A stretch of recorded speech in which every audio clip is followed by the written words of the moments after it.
Stay nearby.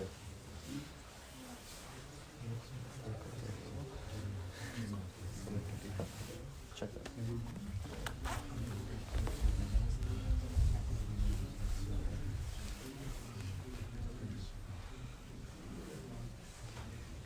Yeah.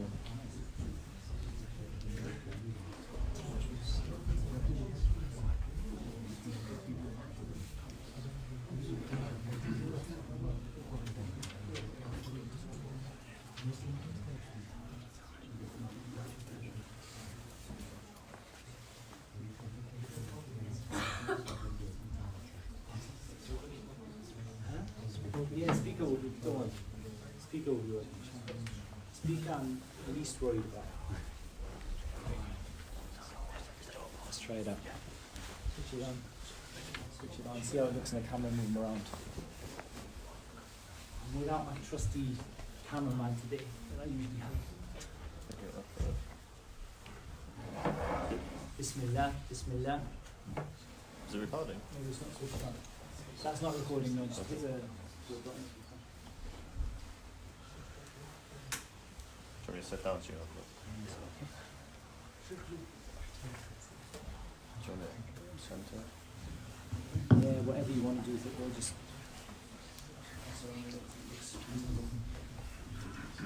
Okay, subhanallah.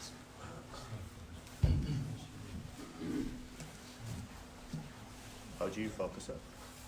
Just half press on the front one of the black one. Yeah. Oh. Very fine. You got it, Bobby? Yeah, look at this.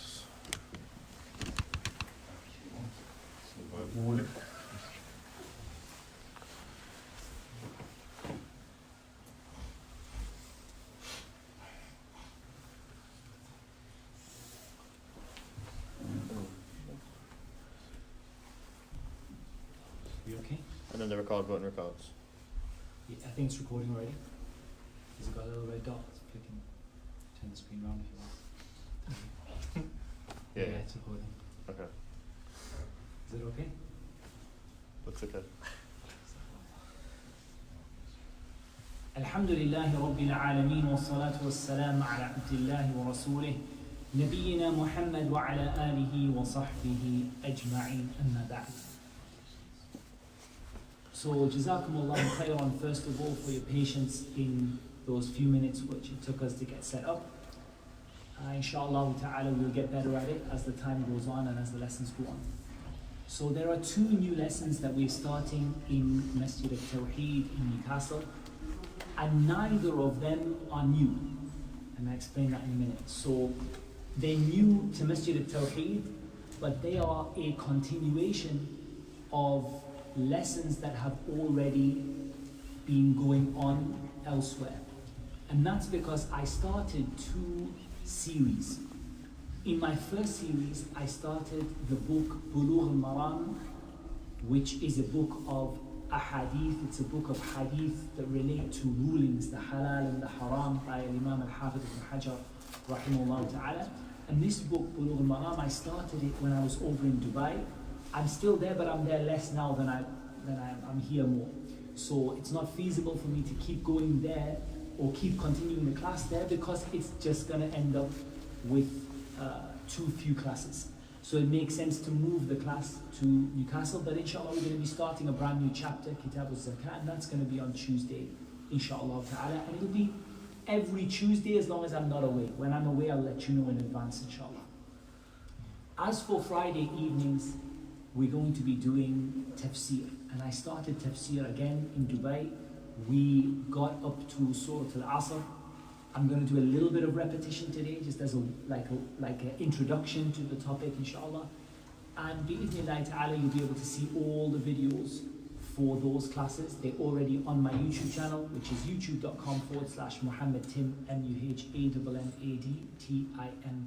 So you can view that, subscribe to it. You can watch the videos from the previous classes. As for Bulugh al-Maram, the videos are on youtube.com/Kalima UAE. KALEMAH UAE. And you can see all the videos of Bulugh al-Maram on there, from Kitab al-Tahara, Kitab al-Salah. And inshallah we're going to start with zakat, inshallah ta'ala, on Tuesday.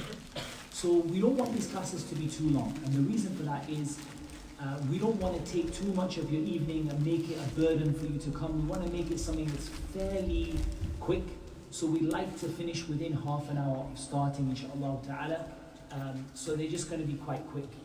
As for tafseer, so as you know, tafseer is a big topic.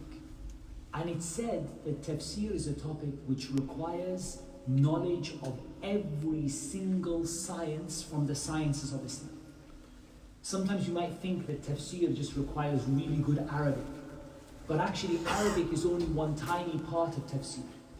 Tafseer also requires knowledge of fiqh. Because at the end of the day, your halal and haram and what you're allowed to do and not allowed to do is found in the Quran as well as in the Sunnah of the Prophet sallallahu alaihi wasallam. Tafseer also requires usul al-fiqh. It requires the ability to extract rulings out, to come to a text which is a core text, it has content, and to be able to turn those words into this is allowed and this isn't, and this you can do and this is recommended and this is haram. So you also need that as well. You also need the Arabic language. You also need knowledge of the hadith. Someone might say, how do you need knowledge of hadith when you're studying tafsir? Because the hadith and the sunnah of the Prophet ﷺ explains the Quran. So when we go to the sunnah, we need not only to have knowledge of the hadith, but also knowledge of mustalah al-hadith to know what is halal or what is sahih and what is da'if. What is authentic, what is not authentic. What is fair, what is questionable. So that we can take the tafsir from the Prophet ﷺ, because he was the most knowledgeable of Allah's creation about what Allah meant through his speech. And that's ultimately what we're here for when it comes to tafsir. We want to know what it is that Allah Azza wa Jal meant and what it is that Allah Azza wa Jal is informing us about through his speech, which is the Quran. And once we know that, then we can go to it and we can take that text and we can extract things from it. So every kind of science from the sciences of Islam, including aqeedah, knowledge of belief, and all different kinds of things, all of it is needed to be able to make tafsir of the Quran. So tafsir is a topic which requires comprehensive knowledge of all of the sciences of Islam.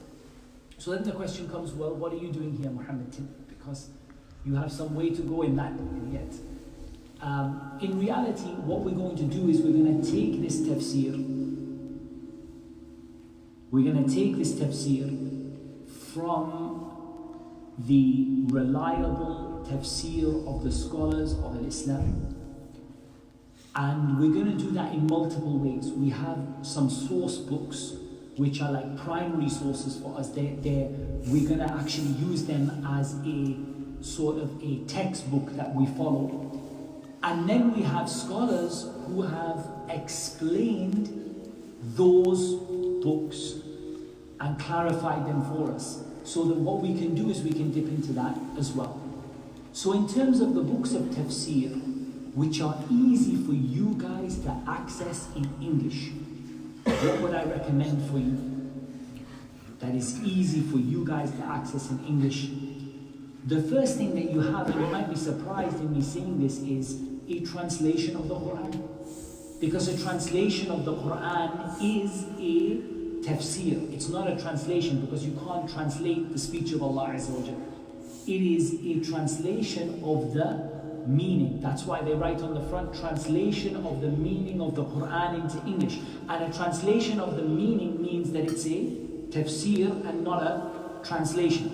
So whenever you read a translation of the Quran, you're actually reading a highly summarized tafsir, which is as close to the original words as possible. It doesn't give you a lot of information, but it gives you a little bit. At least it tells you what the words mean in the view of the translator, right? Not necessarily that that's the only translation or the only, but it gives you the words in the view of the translator.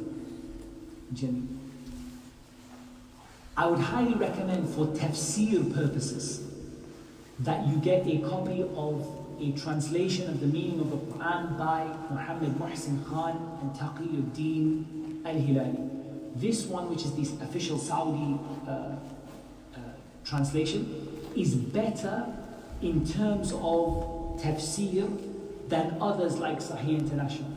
Even though Sahih International is easier to read, from a tafsir point of view, the Muhsin Khan translation is way better because he summarized it from the books of tafsir.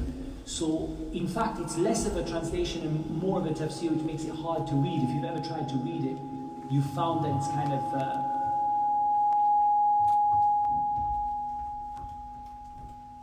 there's a lot of brackets and there's a lot of like asides, and there's sometimes he takes one word and explains it with a paragraph instead of picking a word for that word.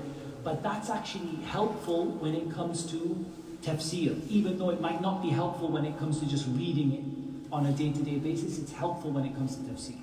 The next book, and I'm going in order of difficulty, that I'm going to advise you guys to get hold of, is the Tafsir of Imam al-Sa'di, rahimahullah ta'ala. This is by far, in my view, the best tafsir for the average Muslim. I really genuinely believe that, and I heard our Sheikh Abdul Razzaq al-Abbad recommend it on the minbar similarly and say that this is one of the best books of tafsir for the average Muslim. Now, Imam al-Sa'di doesn't spend a lot of time on the topics of rulings and judgments and deep meanings, and he generally looks at the aspects of Iman, and he generally looks at a very simple explanation, which is just a little bit more than a translation with extra benefits in it, and a translation with extra, or an explanation with extra benefits and extra sort of points, especially on the topic of Iman. And the reason I recommend this tafsir, first of all, it's very simple. Second of all, it was written by an author whose belief and creed is the creed of Ahlul Sunnati wal Jama'ah, which is not the case for many of the books of tafsir, and that can leave you very confused. Thirdly, he doesn't mention any ikhtilaf in it. There's no differences of opinion. Now, someone might say, well, shouldn't we hear everyone's opinion? But the reality is, if you start off tafsir with everyone's opinion, you'll leave with nothing. And that's true of any seeking knowledge. Whenever you seek knowledge and you start with ikhtilaf, you will leave with less than what you came with. Because the only thing you know is, wallah, he said halal, he said haram, he said maybe, he said it's halal, he said, I don't know what to do. And you're actually more confused than when you started. So what I would highly recommend is, when you start studying, you start from a reliable scholar, like Imam al-Sa'di, who was a teacher of Shaykh Ibn Uthaymeen, rahimahullah ta'ala, and you start without differences of opinion and complicated, really, really simple. Tafsir al-Sa'di is available in English from beginning to end, and it might be difficult to get the full one, which is not easy maybe to get everywhere, but at least Juz Amma and Juz Tabarak and Surah al-Fatiha are available from Dar al-Salam in almost all of the Islamic bookshops, so it's pretty easy to get hold of. Going on from that, I frequently reference the tafsir of Shaykh Ibn Uthaymeen, rahimahullah ta'ala, but it's not available in English just yet, so we'll mention it, but we'll not dwell on it. And no doubt, available in English, and indeed in the masjid also, is Tafsir Ibn Kathir. However, Tafsir Ibn Kathir is not an easy book of tafsir. Even though what you have in English is a summary, it's not the full version, but even with the summary, it's still not an easy book of tafsir. And I think personally, and I don't know if I'm right in saying this, but I personally feel that it wasn't the best decision to make Tafsir Ibn Kathir the first book of tafsir to be translated into English and widely distributed. Because it's very difficult for a regular Muslim, without having studied Islam over a period of time, to access that book and benefit from it, because of the fact that it has a lot of difficulty in it, and it's not a basic book. However, what they did translate is a summary, and that's, alhamdulillah, that's definitely better. But definitely looking at something like Tafsir al-Sa'di to begin with, like the simple books of tafsir, some of the tafsir made easy and things like that, might be more befitting for you to read in the beginning before you go to Ibn Kathir. And if you read them and then read Ibn Kathir, inshallah ta'ala you understand. And while I base a lot of this tafsir class on Ibn Kathir, I filter it through the explanation usually of Sheikh Dr. Khalid As-Sabt, Hafidhullah ta'ala. He has a very nice explanation of Tafsir Ibn Kathir where he just simplifies it for people, makes it very easy to understand. It's one of the students of Shaykh Uthaymeen rahimahullah ta'ala. So again, they all come together. And so we're going to dip into many books. There are many others, the Tafsir al-Qurtubi and Baghawi and many others that we could recommend. But we're going to just stick with, in terms of you guys, if I was going to say to you today to go out and buy a book of Tafsir, I would say probably that if you were to go and buy the Tafsir of Imam al-Sa'di rahimahullah ta'ala, and maybe a summary of the Tafsir of Imam Ibn Kathir rahimahullah, you would have done well inshallah. That would benefit you, as well as a good translation of the meaning of the Quran, like the Muhsin Khan translation. I think with those three in that order, you can inshallah ta'ala benefit greatly and really understand the Quran. Now in Dubai we started with Surah Al-Fatiha, and the order here is interesting. I chose this order deliberately. We started with Surah Al-Fatiha because it's the surah that we read in every single rak'ah of every single prayer, every single day.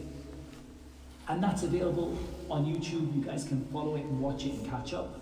We then went to Surah Al-Ikhlas.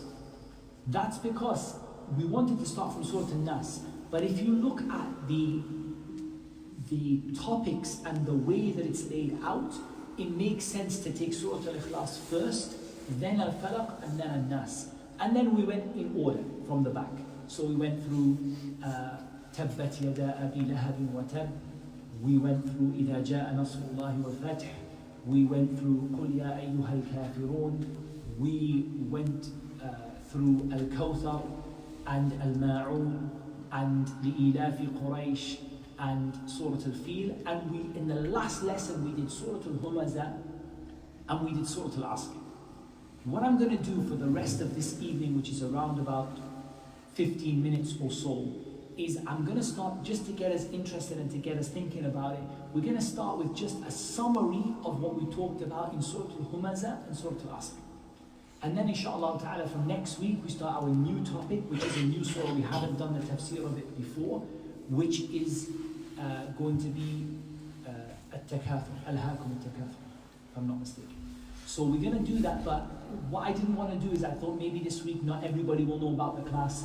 Maybe it'll be the first time we'll see how the attendance is like.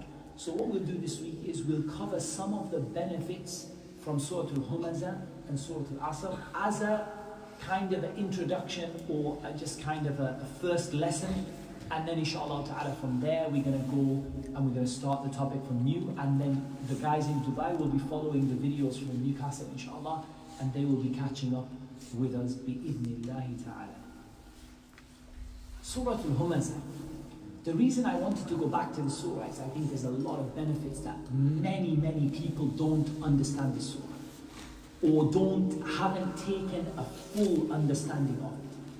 And actually, I count myself among them, that when I actually read the tafsir of this surah and went into detail researching the tafsir, I was just completely amazed at things in this surah that I had never, ever thought about. So let's take a few benefits. We're not going to go in the same amount of detail because the video will be online, inshallah, shortly for you to view from Dubai, which you can see the full tafsir of it. But we're just going to pick out some of the benefits. Allah Azza wa Jalla, He said, وَيْلٌ لِكُلِّ هُمَزَةٍ لُمَزَةٍ. We hear this word wail in the Quran a lot. We hear this word wail. And what does it mean? The scholars of tafsir, they differed over what it means. And bear in mind, and this is a really useful point, when it comes to tafsir, that many times when the scholars differ, their differing is not what we call ikhtilafu tadad. It's not contradictory. It's differing in terms of what we call tanawwu', in other words, giving a different side to the same ayah. It's not actually contradictory. Very, very little or very few times in tafsir do you come across the scholars of tafsir differing in something which is contradictory. In other words, this one says it means on one side and this one says completely on the other. This one says halal, this one says haram. It's very rare that you get that. You do get it, but it's not very common. The vast majority of differences are differences which are looking at the word from a different angle or giving different examples.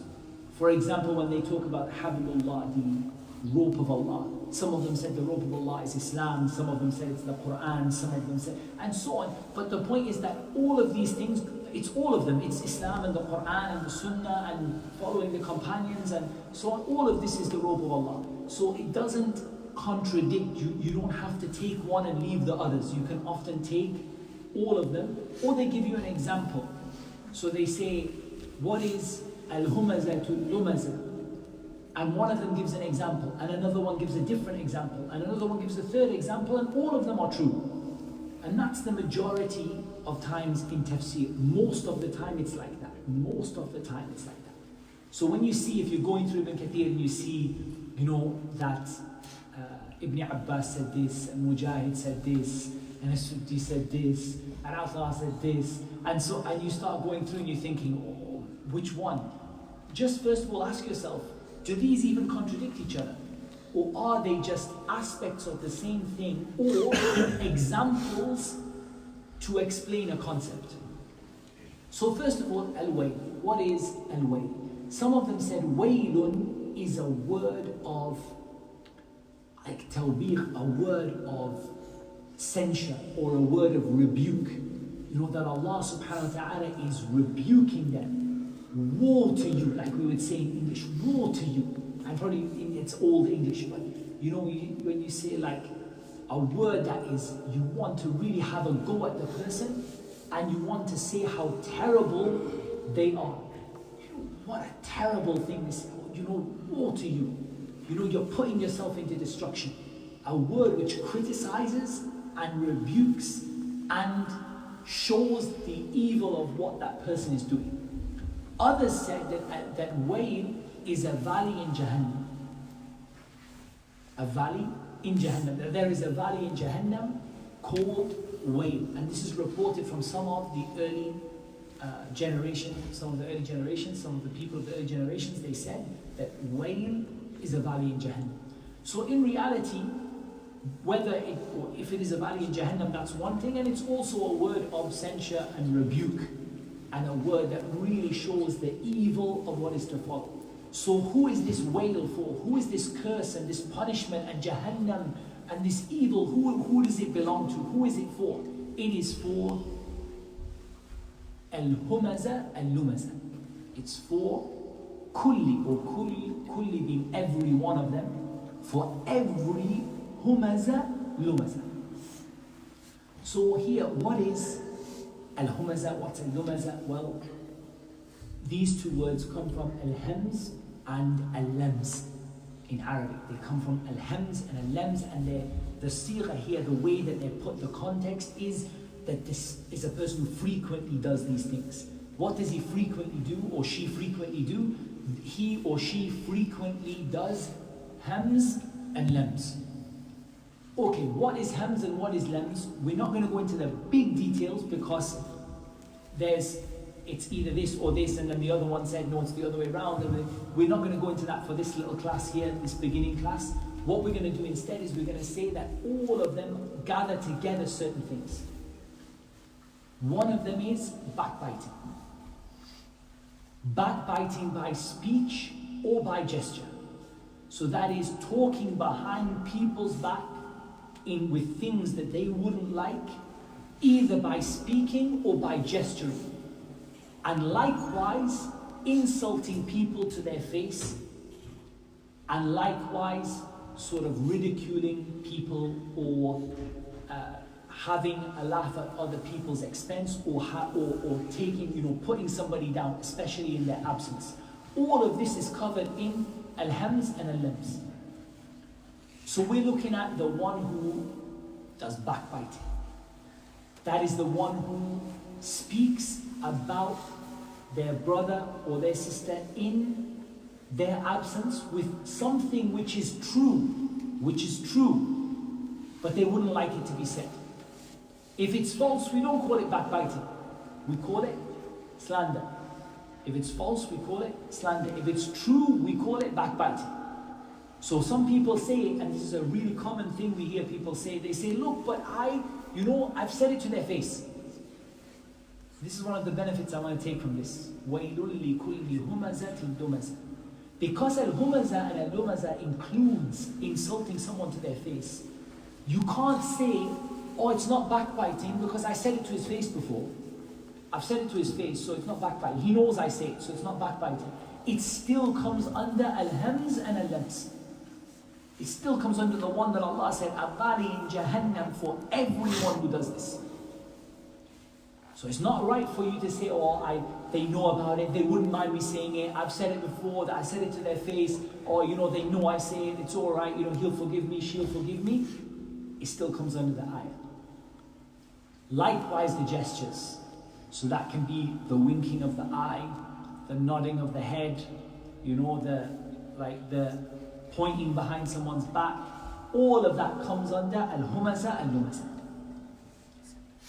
الَّذِي جَمَعَ مَالًا وَعَدَّدَ.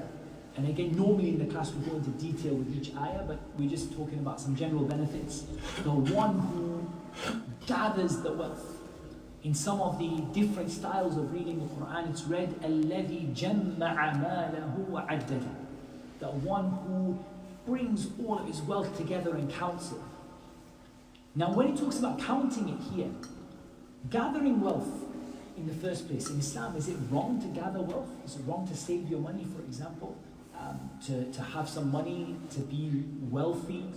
It's not wrong in Islam, but there are certain conditions of it. So this person who's gathering wealth, what he's blamed for is that is his ham, that's his shughluhu shaghil, that's what makes him busy every day. It's just gathering wealth. Whether it's halal, whether it's haram, whether it's good for him or bad for him, whether it's at the expense of the prayer or at the expense of other people, oppressing them and hurting them, doesn't matter. My purpose. الَّذِي جَمَّعَ مَالَهُ. The one who just put all his wealth together. وَعَدَّدَ. For عَدَّدَ, it's really interesting that this word عَدَّدَ, some of the scholars, they said, عَدَّدَ generally means to count your money.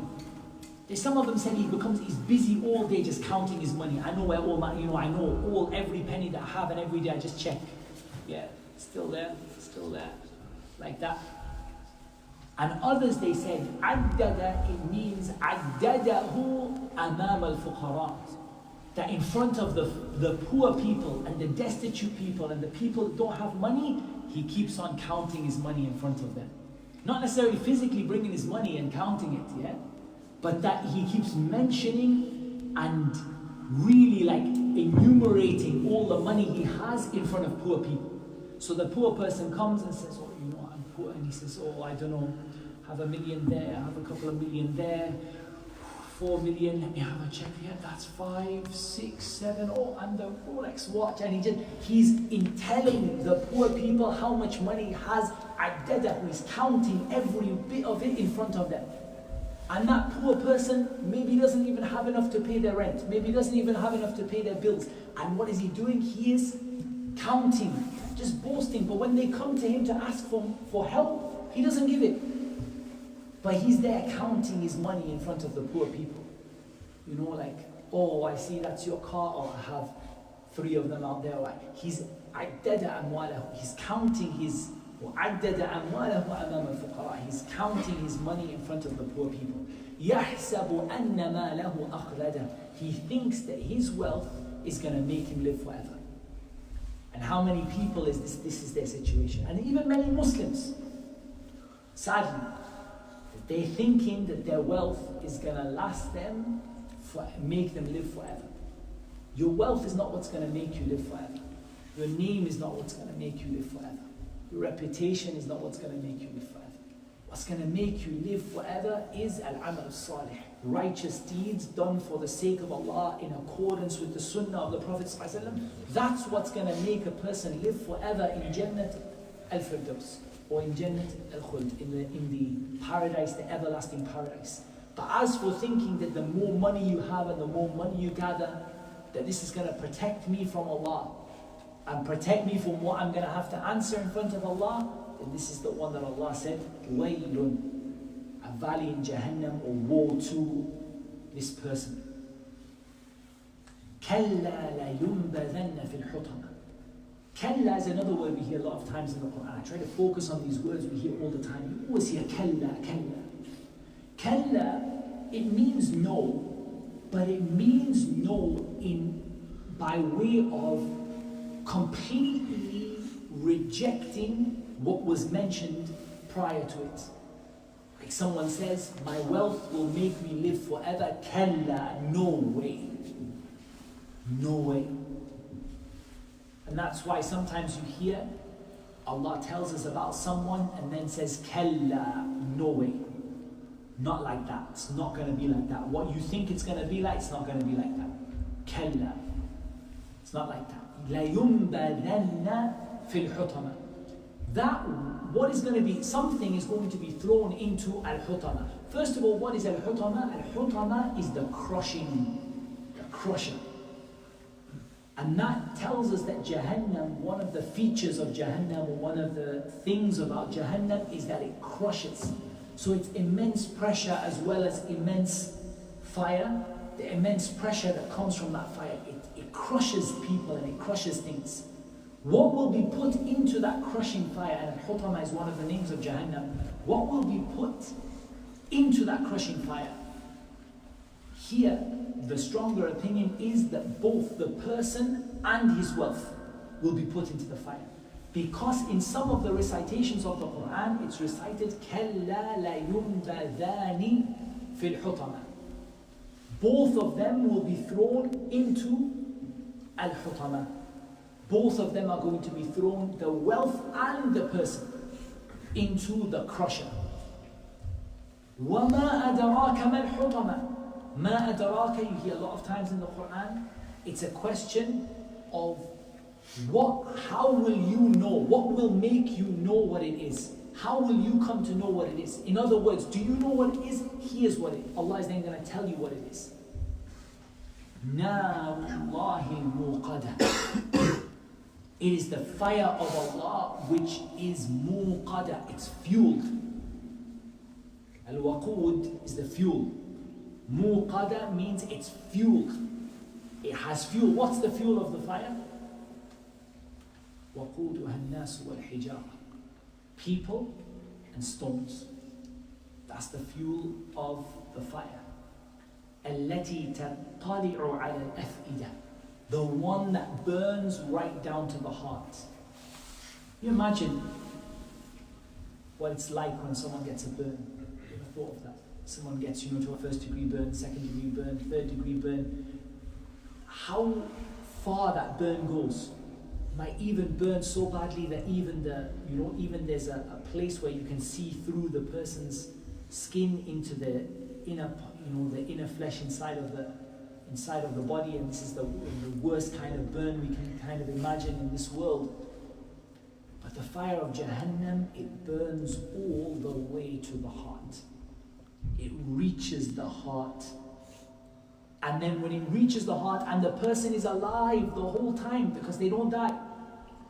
خُلُودٌ بِلَا مَوْتٍ. Live forever, you're not going to die.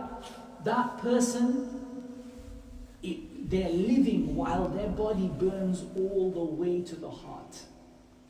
And then they're given a new body, a new skin.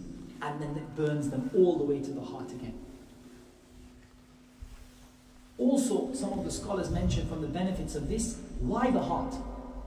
Why the heart? Why burn the heart? They said the heart is mahallul aqidatil fasida. The heart is the place where this evil, corrupt belief that put them in Jahannam, where it lived, where it grew from. It grew from that person's heart. And it lived in that person's heart. all the false beliefs about Allah, all the evil intentions they had, all the wicked things that the person did, it all started in their heart. So the most deserving thing to be burned is their heart. التي تطلع على الأفئدة إنها عليهم مؤصدة. مؤصدة, it means it's closed. What it means is that they'll never escape.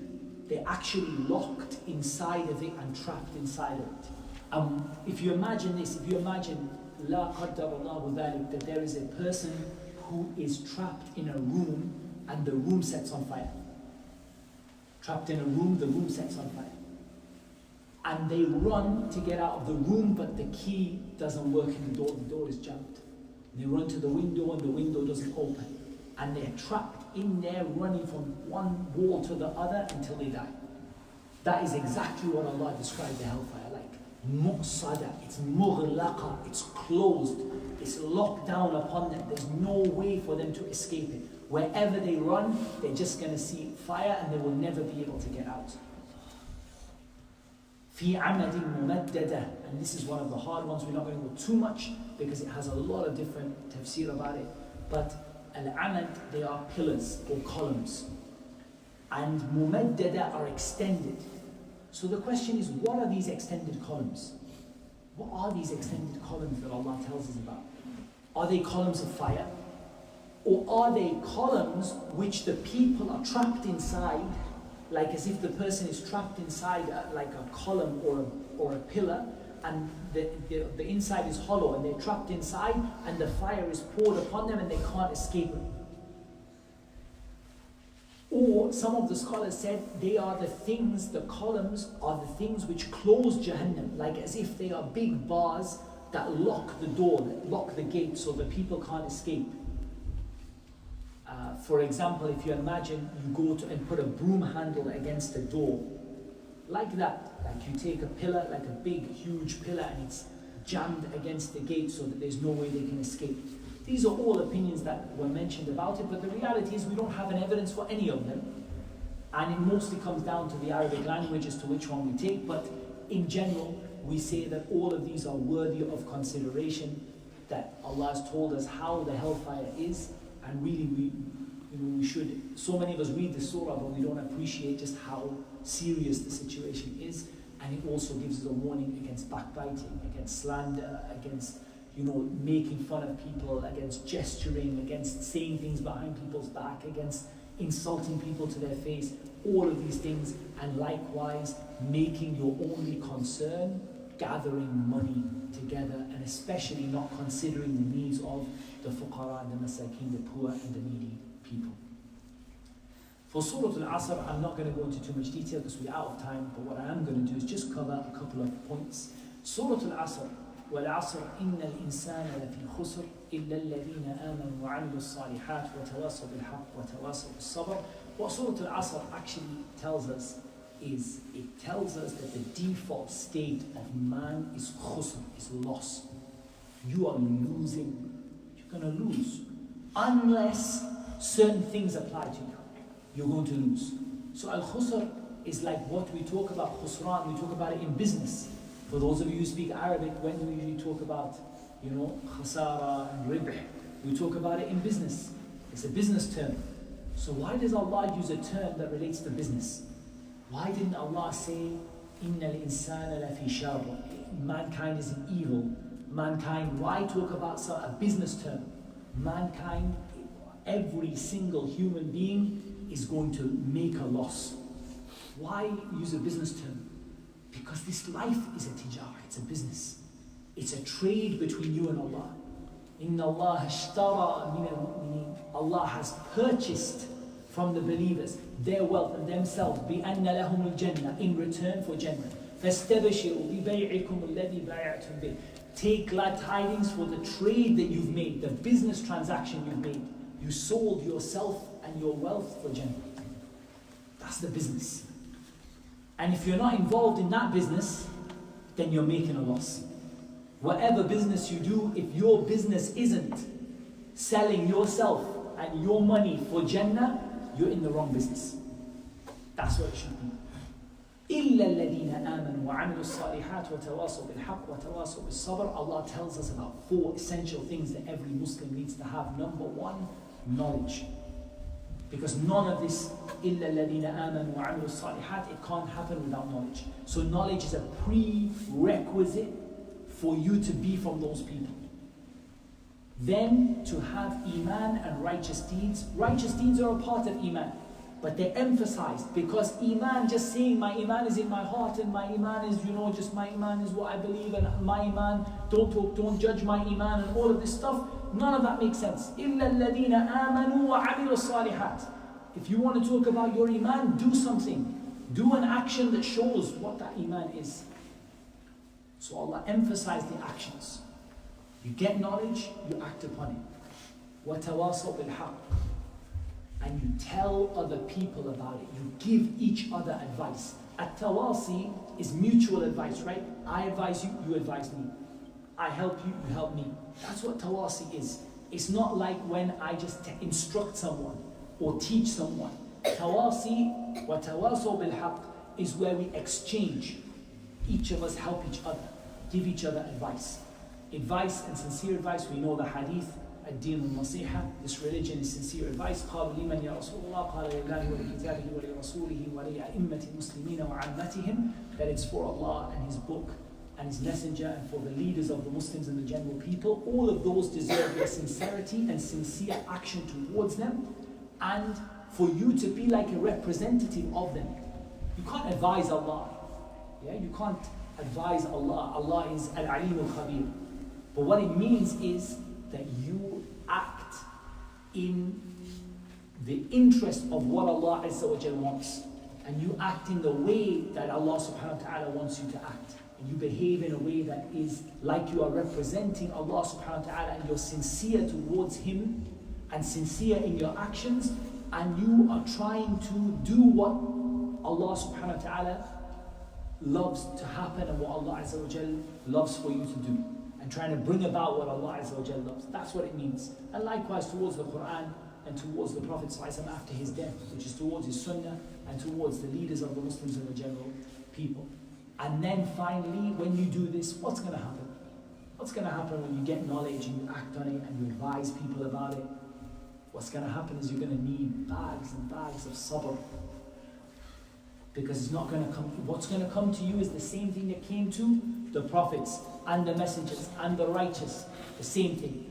Hardships, troubles, people making a hard time for you. So you're going to need sabr. You're going to need patience in order to overcome that hardship and in order to be able to go and to get through that hardship. And patience, broadly speaking, is 3 things. Patience in doing good deeds, patience in keeping away from the haram, and patience in the face of what Allah Azza wa Jal decreed for you from some of the difficulties and the hardships that Allah decreed, but Allah only decreed them because they are an opportunity for you to do good. Allah never decreed anything for you which is pure evil or pure bad. Everything Allah decreed for you is an opportunity. You just have to use it in the right way. That wasn't a tafsir, but that was just a few benefits.